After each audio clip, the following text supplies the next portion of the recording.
तो आपको बता दें कि हिजाब के मामले में अब कोर्ट का फैसला 50-50 आया हुआ है। जब 50-50 फैसला आया है तो ऐसे में बड़ी बेंच सुनवाई में तय करेगा कि आखिरकार स्कूल में जो बच्चियां हैं वो हिजाब पहनेंगी या फिर नहीं पहनेंगी। फिलहाल कर्नाटक हाईकोर्ट का फैसला लागू रहेगा क्योंकि जो फैसला है वो बटा हुआ है। दोनों पक्षों के वकीलों ने फैसले पर क्या कहा है आपको सुनाते हैं।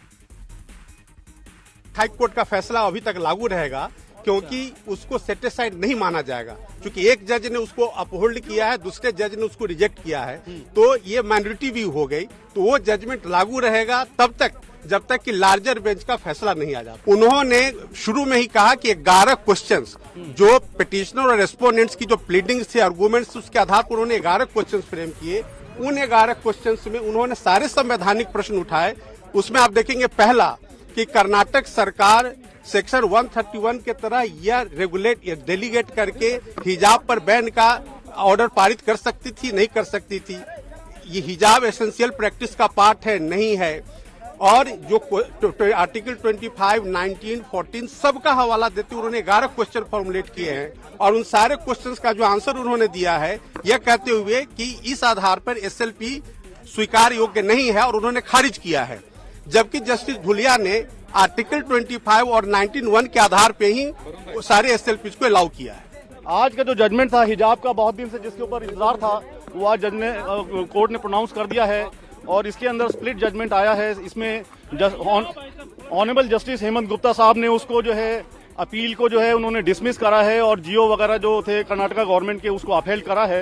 लेकिन justice Gulia honourable justice Gulia ने डिफरेंट व्यू लिया है इसके अंदर, इस मैटर के अंदर, और उन्होंने इस मैटर के अंदर उसको अपील्स को अलाउ करा है और उन्होंने 3 चॉइसेस के ऊपर, 3 पॉइंट्स के ऊपर इसको मेन एम्फेसिस दिया है। उन्होंने एक तो विजय मैनुअल का जो जजमेंट है सुप्रीम कोर्ट का उस पर रेफर करा है और उसके बाद उन्होंने ये जो चॉइस है जो अपना सिर के ऊपर किसी को हिजाब रखना है या किसी को कवर करना है, ये लेडी का अपना चॉइस है, तो इस पॉइंट के ऊपर भी उन्होंने एम्फेसिस दिया है। और तीसरा पॉइंट जो इम्पोर्टेंट उन्होंने बोला है कि जो बच्चों की तालीम और एजुकेशन का मामला है वो बड़ा इंपॉर्टेंट है और बच्चों की तालीम के लिए हमें ऐसा कोई काम या ऐसी कोई चीज़ जिसमें उनकी एजुकेशन के ऊपर रुकावट आए तो उस चीज़ का उन्होंने एम्फेसिस दिया है कि ऐसा कोई काम जो है उसके खिलाफ है, बच्चे की एजुकेशन के खिलाफ है। कोर्ट ने इस मैटर को अब आगे के लिए रेफर कर दिया है, वो उसके अंदर अब लार्जर बेंच के लिए रेफर करने के लिए उन्होंने आगे भेज दिया है इसको, बिकॉज ये एक स्प्लिट जजमेंट है तो आगे एक डिफरेंट बेंच अब आगे इसको सुनेगी। मुस्लिम धर्मगुरु मौलाना खालिद रशीदी फिरंगी महली ने हिजाब इस्लाम के लिए अनिवार्य है ऐसा उन्होंने कहा। विशाल प्रताप सिंह से फिरंगी महली ने जब बातचीत की तो उन्होंने कहा कि मुस्लिम लड़कियों को हिजाब से रोकने का अधिकार किसी को नहीं है। आज के इस पूरे डेवलपमेंट को आप किस तरीके से देखते हैं? ऑनरेबल सुप्रीम कोर्ट के एक जज साहब ने जो बात एजुकेशन के सिलसिले में कही है और जो बात फ्रीडम ऑफ चॉइस के सिलसिले में कही है उसको हम लोग वेलकम करते हैं। और जिस तरीके से उन्होंने कर्नाटक हाई कोर्ट पर रोक नहीं लगाई है और जाहिर सी बात है दूसरे इस मामले को हायर लार्जर बेंच को रिफ़र किया गया है, तो हम लोग ये समझते हैं कि लार्जर बेंच जो हिजाब का जो रिलीजियस एस्पेक्ट है उसको सीरियसली कंसिडर करेगा। और हमारे यहाँ मज़हब इस्लाम में इस्लामिक लॉ है कि अल्लाह ने जो कुछ भी कुरान में फ़रमाया है, पैगम्बर इस्लाम ने जो बातें इरशाद फरमाई हैं वो तमाम बातें एसेंशियल प्रैक्टिस ऑफ इस्लाम में आती हैं। फिर अपने मुल्क का कॉन्स्टिट्यूशन आप सबको मालूम है कि आर्टिकल 21 हो, 25 हो, आर्टिकल 51 हो, इन तमाम चीज़ों में पूरी आज़ादी है अपने मज़हब को और अपने ड्रेस हमें क्या पहनना है क्या नहीं पहनना है, चॉइस का पूरी आज़ादी है, पूरी लिबर्टी दी गई है। तो इन तमाम बातों को मद्देनज़र रखते हुए मुस्लिम बच्चियों को जो हिजाब करना चाहती हैं उनको रोकने का किसी को हक़ और इख्तियार हासिल नहीं है। सर, हिजाब मुद्दा क्या मौजूदा समय में पॉलिटिकल मुद्दा ज़्यादा बन गया है, इसी वजह से कंट्रोवर्सी शायद ज़्यादा हो रही है? ये देखिए, अपने मुल्क में ये ज़रूर बदकिस्मती रही है पिछले 50 सालों में कि कोई भी मजहबी मामला होता है उसको एक पॉलिटिकल एंगल दिया जाता है और जब पॉलिटिकल एंगल दिया जाता है तब तक एक कन्फ्यूजन और कंट्रोवर्सी पूरे मुल्क में खड़ी होती है और उससे मुल्क। और चलिए दोपहर प्राइम टाइम में बात अब एक ऐसे खबर की, एक ऐसे शूट आउट की करेंगे जिसकी वजह से यूपी से लेकर उत्तराखंड तक बवाल मचा हुआ है। एक गैंगस्टर की गिरफ्तारी के लिए यूपी पुलिस राज्य की सीमा को पार कर उत्तराखंड की सीमा में जा घुसी, लेकिन उनका ये ऑपरेशन कामयाब होता कि उससे पहले ही गैंगस्टर ने यूपी पुलिस पर हमला कर दिया। ये मामला उत्तराखंड के कुंडा थाना क्षेत्र के भरतपुर गांव का है। यूपी पुलिस की एक टीम गैंगस्टर और खनन माफिया जफर की तलाश में उत्तराखंड के कुंडा थाना क्षेत्र के भरतपुर गांव जा पहुंची। यूपी पुलिस को सूचना मिली थी कि जफर बीजेपी नेता गुरताज भुल्लर के घर में जाकर छिप गया है। पुलिस उसका पीछा करते हुए सादी वर्दी में वहां पहुंच गई। इसी दौरान फायरिंग शुरू हो गई, जिसमें एक गोली बीजेपी नेता गुरताज भुल्लर की पत्नी गुरमीत कौर को जा लगी, जिससे कि उसकी मौत हो गई। इसके बाद जमकर बवाल हुआ, 2 पुलिस वालों को भी इसमें गोली लगी। फायरिंग के बाद वहां पर अफरा तफरी का माहौल बन गया। बड़ी संख्या में स्थानीय लोग इकट्ठे हो गए और यूपी पुलिस के 4 जवानों को पकड़ लिया।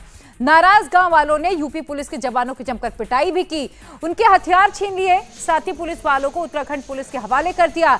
इसके बाद नाराज लोगों ने सड़क पर भी जाम किया। हमारे संवाददाता कुमार सोनू ने कुंडा थाना क्षेत्र के उस भरतपुर गांव में जाकर जहां पर यह वारदात हुई, एक ग्राउंड रिपोर्ट तैयार की है, देखिए जरा।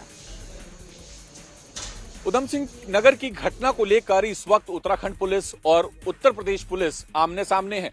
दरअसल कल यानी बुधवार को शाम तकरीबन 6 साढ़े 6 बजे के करीब उत्तर प्रदेश के मुरादाबाद जिले की एसओजी की टीम 2 गाड़ियों में सवार होकर सिविल ड्रेस में उधम सिंह नगर के इस घर में पहुंचती है। दरअसल ये घर गुरताज सिंह का है, जो कि बीजेपी के ज्येष्ठ ब्लॉक प्रमुख हैं और एसओजी मुरादाबाद के मुताबिक यहां पर एक अपराधी जिस पर 50,000 का इनाम था, जफर, वो उसकी तलाश में यहां पे पहुंची थी। लेकिन परिवार वालों का कहना है कि वो जो टीम थी वो जबरदस्ती अंदर जाने लगी और उसके बाद जब उन्हें रोका गया, क्योंकि वो सिविल में थे, सबके हाथों में हथियार थे और जो परिवार में गुरताज हैं उनका तो ये भी कहना है कि कुछ पुलिस वालों ने शराब तक पी हुई थी। लेकिन उनके कहने पर कुछ पुलिस वालों को उन्होंने बाहर रोक लिया, उनसे बातचीत की जा रही थी, तो तभी अचानक से ऊपर गोली चलने की आवाज आई और गोली के लगने की वजह से गुरताज की पत्नी की मौके पर मौत हो गई। जिसके बाद गांव वाले इकट्ठा हुए और उसमें से 4 पुलिस वाले जो सिविल ड्रेस में थे उन्हें पकड़कर पुलिस के हवाले किया गया, लेकिन वो वहां से अस्पताल ले जाए गए तो वहां से मौके से फरार हो गए। फिलहाल आप ये देखें कि ये गाड़ी उसी मुरादाबाद पुलिस की एसओजी की टीम की है, इस पर कोई नंबर प्लेट नहीं है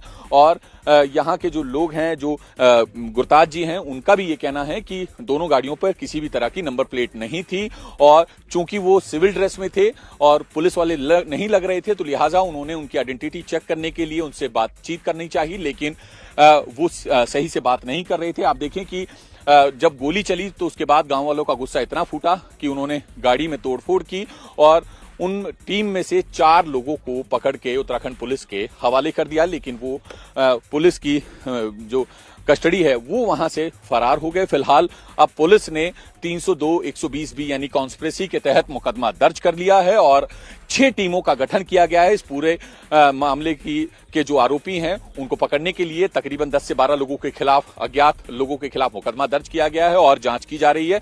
वहीं उत्तराखंड पुलिस ने इस पूरे मामले में आरोपियों की गिरफ्तारी के लिए एसटीएफ की भी मदद मांगी है। तो वहीं एसओजी और जो टेक्निकल टीम है वो भी इस पूरे मामले में आरोपियों के पकड़ने के लिए लोकल पुलिस के साथ काम कर रही है। तो ग्राउंड रिपोर्ट आपने देखा और समझा कि आखिरकार ये पूरा वाकया कैसे हुआ, लेकिन अब आपको जरा सुनाते हैं कि इस पूरे मामले में गुरताज भुल्लर, जो कि नेता है जिनकी पत्नी की मौत हो गई इस पूरे घटनाक्रम में, वो क्या कहते हैं। हमारे संवाददाता कुमार सोनू ने उनसे बात की और इस पूरे मामले को लेकर उनकी राय भी जानी। गोली चली और एक महिला की मौत हो गई। उस महिला के पति हमारे साथ हैं गुरताज जी, जो बीजेपी के ब्लॉक प्रमुख भी हैं। गुरताज जी, पूरा मामला क्या हुआ, कब की ये घटना है, पूरा मुझे इंसिडेंट बताइए शुरुआत से। कल 6 और 6:30 बजे की घटना है। कल 10-12 लोग सिविल ड्रेस में, हाथ में वेपन पकड़े हुए सभी ने, और 2 गाड़ियां बिना नंबर की आई और सीधे ऊपर चले गए, ऊपर घर में चले गए जहाँ लेडीज सब रहती हैं। ऊपर चले गए, जब ऊपर पहुंचे तो सब डर गए कि कौन आ गए। 10-12 लोग जो है हाथों में वेपन पकड़े हुए हैं। जब हमने उन्हें रोका, उन्हें पूछा कौन हो, कहाँ से आए हो, तो वो कह रहे थे कि हम मुरादाबाद से आए हैं। हमने कहा मुरादाबाद से आए हो, कौन हो तुम? तो उनमें से एक बोलता कि हम पुलिस वाले हैं। हमने कहा अगर तुम पुलिस वाले हो तो लोकल पुलिस लेके आओ। लोकल पुलिस कहाँ है? लेडीज़ पुलिस कहाँ है? अगर तुम ऊपर जाओगे तो ऊपर सब लेडीज़ हैं, नीचे सारे जेंट्स हैं। बात करनी है और नीचे चलते हैं, मैं भी नीचे चलता हूँ। तो बात बताओ, बात क्या है? कह रहे कि एक नामी बदमाश है जफर, उसे हम ढूंढ रहे हैं। तो मैंने कहा अगर तुम उसे ढूंढ रहे हो तो मैं अपनी फैमिली में थोड़ी रखूंगा उसे, ऊपर परिवार है, तो नीचे चलो, नीचे बात करते हैं। एक दो लोग नीचे आ गए, नीचे हम बात करने के लिए आ गए। 4-5 लोगों ने दारू पी रखी थी, उसमें से पिस्टल सबके कॉक किए हुए, हाथ में पिस्टल थे उनके। 3-4 लोगों से हम नीचे बात कर रहे हैं, उन्हीं पुलिस वालों से। कुछ ऊपर थे, छत पे ऊपर थे। वहीं वाइफ मेरी और भाभी दोनों रेलिंग पे खड़ी होकर देख रही थी। जैसे ये देख रही थी तो क्या हुआ, जो ऊपर 2-3-4 लोग थे उनसे उन्होंने कहा कि वो नीचे चले गए, नीचे चले जाओ आप, जहाँ तो लेडीज पुलिस लेकर आओ, नहीं तो लोकल पुलिस लेकर फिर आओ ऊपर, तलाशी लेनी है लोकल पुलिस ले आओ, नहीं तो हमारे घर में ऐसे मत आओ तुम। हम यहाँ पे पार्टी के कार्यकर्ता हैं, सब कुछ है, एक इमेज है हमारी, अगर कोई बात है तो हमें उस तरीके से बताओ। तो वो उन्हें कह रही थी कि नीचे जाओ, तो पता नहीं ऊपर से आवाज आती है भाभी की कि दीदी को गोली मार दी। इंडिया टीवी हर वक्त हर जगह डाउनलोड करने के लिए सर्च करें India TV news Google play store या ऐप स्टोर पर।